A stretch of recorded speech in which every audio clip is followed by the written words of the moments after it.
Tarfan darban walittaansee waancaa Premier League England injifachuun waaroo kabajaa uffatee baroota qannoo kan dabarsaa ture Manchester Cityin dhiyeenya keessa muddama keessatti of argaa jira. Taphoota 4 darban mo'ame. Torbee 12ffaa Premier Leaguetiin Tottenham kan simate Cityin rakkoo keessaa of baasa jedhamee tapha itti eegameen garaagarummaa goolii bal'aatiin 4-0 mo'atameera. Kun si'a 5ffaaf walittaansee tapha itti mo'atame ta'uun seenaa leenjisummaa Pep Guardiolaatiin isa jalqabaati. Manchester Cityin bara 2003 Arsenal galchii 5-1 erga isa injifate asittis Premier Leaguein goolii hedduun itti galee tapha dirree isaa irratti mo'atamedha. Kun hundi sochii taphaa Tottenham agarsiisa mala tapha deebii fakkaatuun James Maddison boqonnaa dura galchii jalqabaa 2 walittaansee lakkoofsiseen eegale. Boqonnaa deebii gooliiwwan Pedro Porro fi jijjiiramee kan seene Brennan Johnson dabalaniin kan ta'edha. Galchiin arfan kun Cityin dirree isaa Itaalitti waancaan addunyaa Qatar 2022 qopheessite dursee eegale. Waggoota lamaan booda taphoota 52 otoo hin mo'atamin imalaa ture kan danqanidha.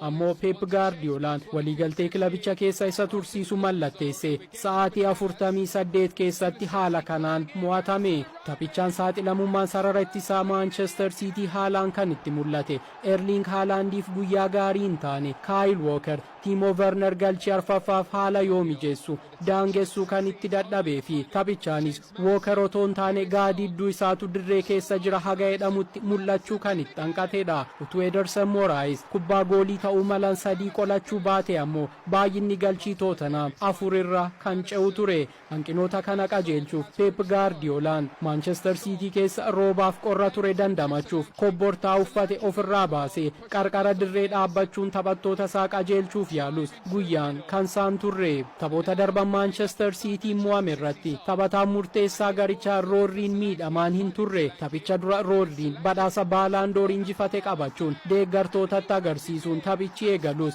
Manchester Cityf garuu kaka'umsa ta'uuf hin dandeenye. Rodriin alattis Matteo Kovacic miidhamaan kan dhabe Manchester Cityin Ilkay Gundogan, Rico Lewis fi Bernardo Silva sarara gidduu keessatti cimdeessus gitoota isaanii kan Tottenham Yildiz Bissouma fi Pape Matar Sartu handhuura dirreetti tajajaa bule. Manchester Cityin taphoota Premier League 5 darbaniin gooliin 14 irratti galeera. Taphoota Premier League 6 darban dirree ofii irratti taphate keessaa ammoo 4 garee faallaatu dursee goolii irratti galche. Kilaboota leenjise hunda keessatti dirree isaa irratti gooliin 4 itti galee yeroo jalqabaatiif kan mo'atame Pep Guardiolaan tapha booda yaada laateen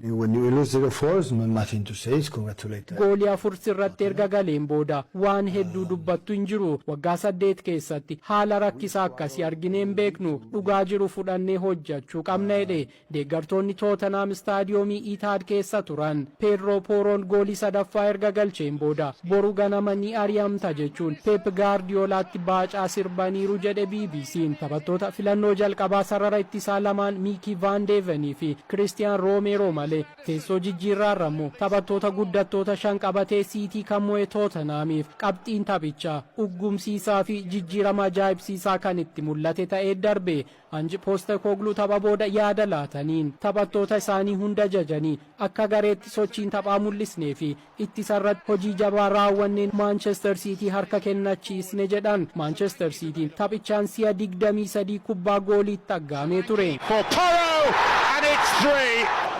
Taphoota biraa sanbataatiin Arsenal goolii 3-0 Nottingham Forest injifateera. Bukayo Saka boqonnaa booda jijjiiramanii kan seenan Thomas Partey fi dargaggeessi umrii 17 Ethan Nwaneri taphattoota galchii 3 lakkoofsisanidha. Taphicha ministeerri muummee Ingilaandii fi deeggara Arsenal kan ta'an Sir Keir Starmer istaadiyeemii Emirates argamuun daawwataniiru. Taphni kun Mikel Arteta taphoota hundaa 250ffaa Arsenaliin itti dursedha.